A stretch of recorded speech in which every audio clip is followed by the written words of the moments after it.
They gave my brother the estate and left me a ruin. But the secrets in the walls changed everything. When the lawyer read the will, the room went quiet. My brother, Damien, smirked as the words echoed. To my eldest son, Damien Whitmore, I leave the Whitmore estate in full. Me? I got what's left, an abandoned cottage on the far edge of the family land, a place rotting with moss and shame. The place our father never entered again after Mother died. I didn't argue.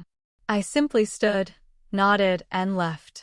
But that night, standing in the crumbling doorway of the cottage, something didn't feel right. Beneath the decay, I saw something, preserved.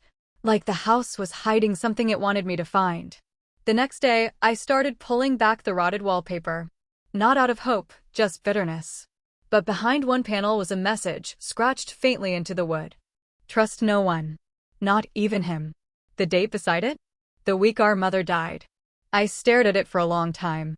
My brother always claimed her death was an accident, that she'd slipped near the old garden well. But what if it wasn't? I followed the warped floorboards beneath the bed to a hollow echo. A trapdoor. Dust choked the air as I pried it open. Stairs descended into darkness. I grabbed a lantern and stepped down, heart pounding. What I found below chilled me. Old journals. Drawings. Photographs. A locked box with our mother's initials.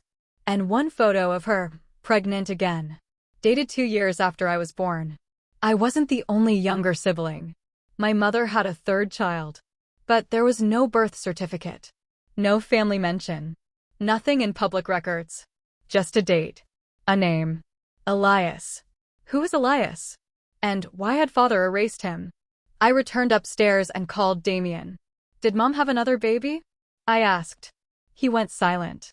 Then, burn that house down, Theo. Don't go digging where you shouldn't. He hung up. I stayed up all night reading her journals. My mother had been terrified. Of father. Of Damien. Of what would happen if Elias was found. She believed someone was watching her. She even wrote about hidden doors and strange men meeting father late at night in the east wing of the estate. I packed the journals, the photo, and the box and went back to the estate. Damien wasn't going to keep this buried. The estate hadn't changed. Polished marble. Cold chandeliers. But the east wing? Sealed off. Damien said it was under renovation. But I pried open a service door that night. Inside air medical tables. Restraints. A padded chamber. And one word carved into the wall over and over. Elias. The USB drive was so thin, I nearly missed it. Tucked beneath the felt lining of father's oak desk drawer, it had no label on the outside, just a faint, hand-etched letter. E. My breath caught. My hands trembled as I pulled it free, my mind already racing. Back at the ruin, the lights flickered overhead. The electricity had never been stable in this place.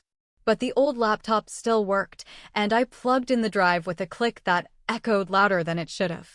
A folder popped up on the screen, monitoring, 12 video files.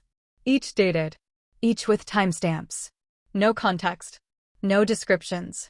I hesitated only a moment before clicking the first. The screen lit up with grainy black and white footage. A padded room. The camera angle fixed in the upper corner, slightly tilted. A boy sat alone in the center, cross-legged. His hair hung long over his face. He rocked back and forth slowly. Mechanical. Like a ghost stuck in an eternal rhythm. No sound. The timestamp in the corner showed I was watching something from 2003. Another clip. The same boy. Still rocking. This time, there was a flicker of motion. Someone entered the room. Damien. His posture was angry, sharp with contempt. He shouted something, though the footage had no audio. I could see the way he pointed, barked words, gestured violently. The boy flinched but didn't react. He didn't cry. He didn't run. He simply curled into himself, hands covering his ears, still rocking. Damien turned and stormed out. My throat went dry. I clicked the next file. This time, the door creaked open slower. Father stepped in. His silhouette was unmistakable, the heavy coat, the familiar stiffness in his movements. He knelt in front of the boy and leaned in close. I strained to hear something, anything, but the video offered only the hum of old static. Father whispered to him, his mouth close to the boy's ear. A long whisper. Intense. His fingers touched the boy's chin. The boy didn't flinch. He simply stared. Stared through him. Through the screen, straight into me. I paused the video. Rewound it. Froze it again at the moment the boy looked up. And that's when my chest tightened. I knew those eyes. That scar near the left brow. The way his head tilted when confused. I touched my own face instinctively. Ran my fingers along my jaw. Looked into the mirror propped on the ruined mantel. It wasn't just that he looked like me. He was me. I stared at the paused screen, heart pounding like a drum in my ears. All this time, I thought my childhood began at 8, living with Aunt May, starting fresh after my mother's death. But this boy, this version of me, he was younger. 6, maybe 7. Meaning there were years, whole years, I didn't remember. Not forgotten. Erased. And somehow everyone else, Damien, father, even Aunt May had known. I sat back in the creaking chair, the rain now hammering the cottage roof above. I was never just the forgotten son. I had been hidden. Locked away. And now that I had found myself on this cursed USB, in this rotting house, I knew there was no turning back. Whatever secrets my family buried, they buried me right alongside the storm raged well into the night, rattling every loose shutter on the cottage. But I barely heard it. My mind had shattered in two. Too many questions, too many timelines that didn't add up. Who was I, really? I sat in the old armchair by the fireless hearth, the flickering laptop screen casting blue light across the room. The image of the boy, me, was still frozen on screen. His eyes, my eyes. Too hollow for a child that age. Eyes that had seen something that no child should. I forced myself to watch the last video file. The screen jittered with digital static for a moment before it resolved into the same padded room, this time from a different angle. There was no one else in the frame. Just the boy. But this time, he was standing. Not rocking. Not curled into himself. Standing. Staring at the camera. As if he knew it was there. As if he was waiting for someone to watch him. I leaned forward. The boy raised one hand and pointed directly at the lens. Then he mouthed a single word. Even without sound, I knew exactly what it was. Run. The screen went black. I slammed the laptop shut, the crack echoing off the walls. My breath hitched in my throat, and I realized I was sweating. Cold, bitter sweat that soaked through my shirt. Why would I tell myself to run? What had happened in that room? What had they done to me? I stumbled to the cracked mirror hanging askew above the fireplace. For the first time, I really looked. Not the surface glance. Not the reflexive nod of recognition. I stared. Let my mind compare frame to frame. Feature to feature. That boy's eyes to mine. It was uncanny. No, it was undeniable. I traced the faint scar above my left eyebrow. The one I'd always been told came from falling off a bike. But what if that wasn't true? What if none of it was? A flood of false memories flashed through my mind like scenes from a broken film reel, birthday parties that never happened. Teachers whose names I couldn't quite remember.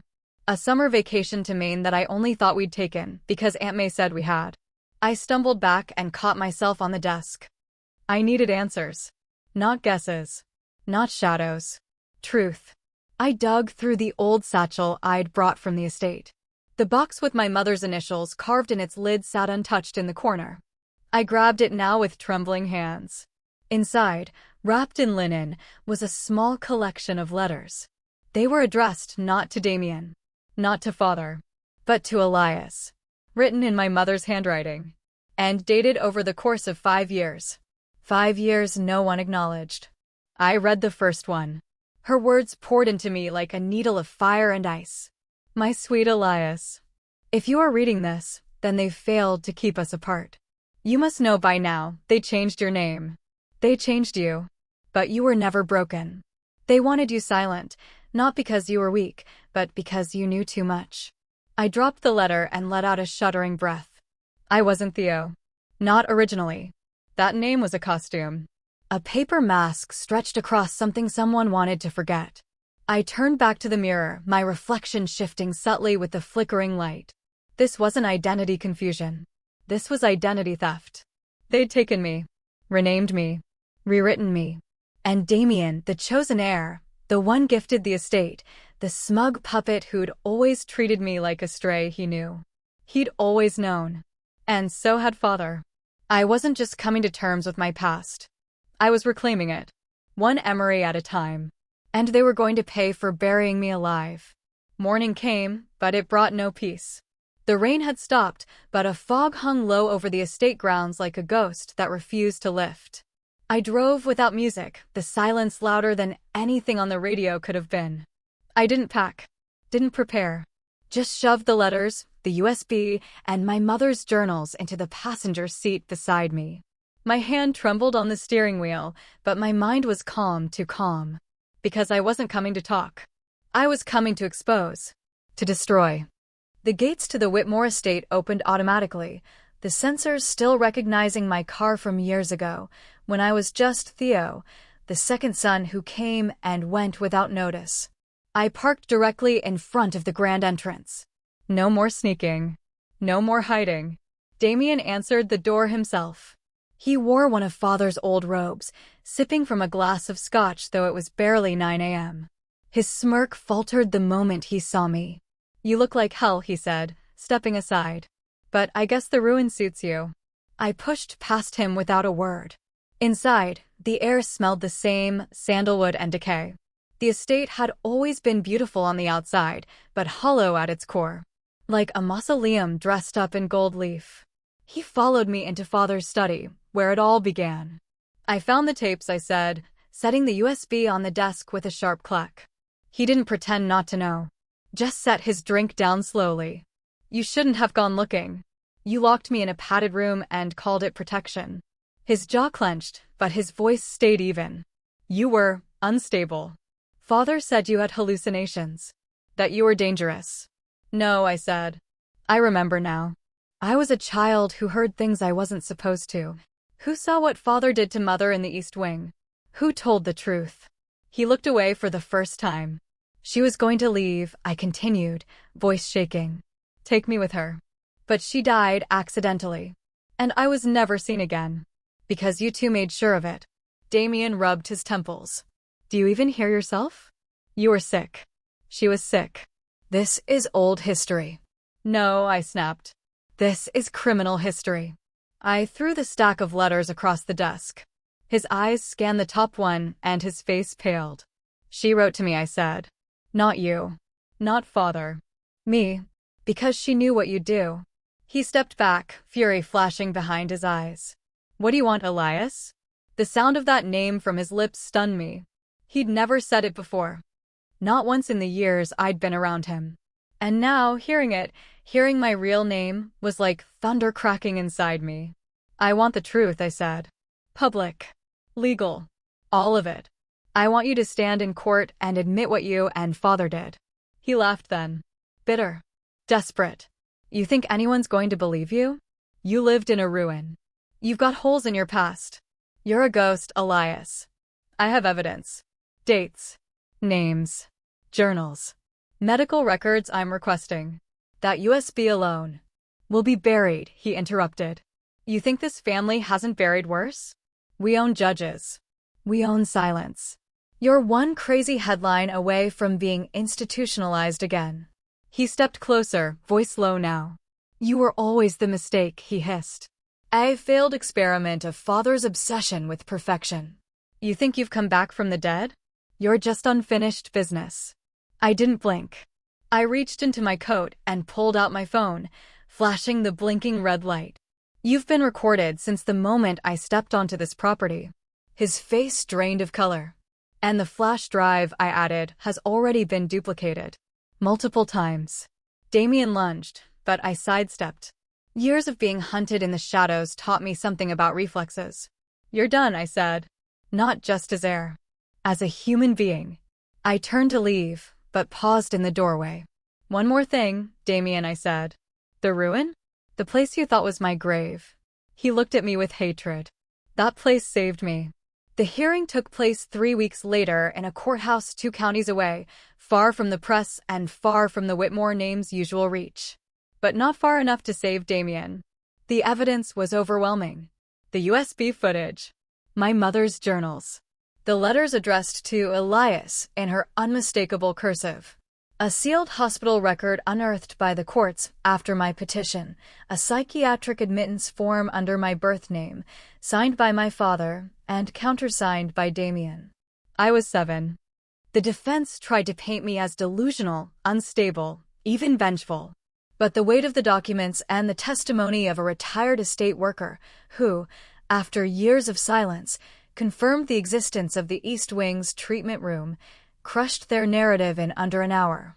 Damien sat across from me, no longer smug, no longer untouchable. Just a man unraveling. He refused to testify. The court ruled in my favor. The estate was frozen pending full investigation into misappropriated trust funds and potential charges of unlawful confinement, fraud, and mental abuse. But I didn't wait for their permission to walk back through the front doors. The locks had been changed. The portraits on the walls, those carefully curated paintings of bloodlines and false nobility, were taken down. The padded room was sealed off and photographed by investigators, and then I had it destroyed brick by brick. Let that part of the house rot in memory, not reality. I moved into the estate that same week. Not because I wanted it, but because I'd earned the truth behind it. I restored the East Wing into a library. I opened the garden that once hid behind stone walls, where my mother used to walk with me. Her journal confirmed it, before she was silenced. And I kept the ruin. I didn't tear it down. Instead, I restored it too carefully. Not to erase what it had been, but to honor it. The place where I was buried but survived. The place where I found the letters that brought me back. Now I visit it each morning. I light a candle by the fireplace. I read one of my mother's notes aloud. Sometimes I hear the echoes of that boy, the boy in the videos rocking, whispering, watching. But I don't fear him anymore. Because he's part of me. Because I am him. And I'm still standing. Elias Whitmore.